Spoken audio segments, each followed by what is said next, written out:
pour rebondir sur une époque contemporaine où, et là j'en viens à la deuxième raison pour laquelle il faut une constitution avec une constituante qui permette d'élargir le débat, mais attention de ne pas le limiter juste à une assemblée constituante, qu'il faut que tous les Français s'intéressent à ce débat-là.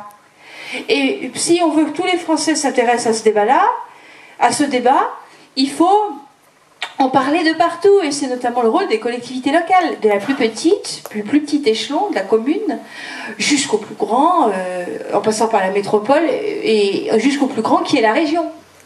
C'est très très important ça.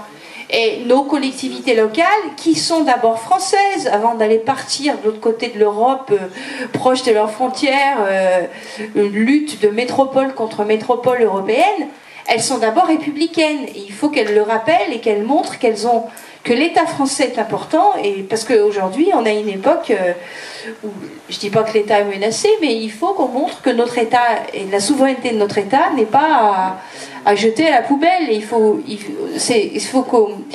faut qu'on arrive à juguler cet effet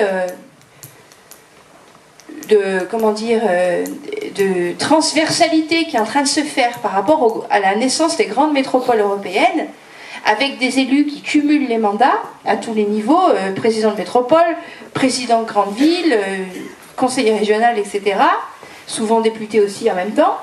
Ces gens, en plus souvent ils ne sont même pas à l'Assemblée nationale, on ne les voit jamais. Et bien ces gens, il y a vraiment la naissance de pouvoirs locaux qui deviennent de plus en plus importants et qui se tournent vers l'international et l'Europe.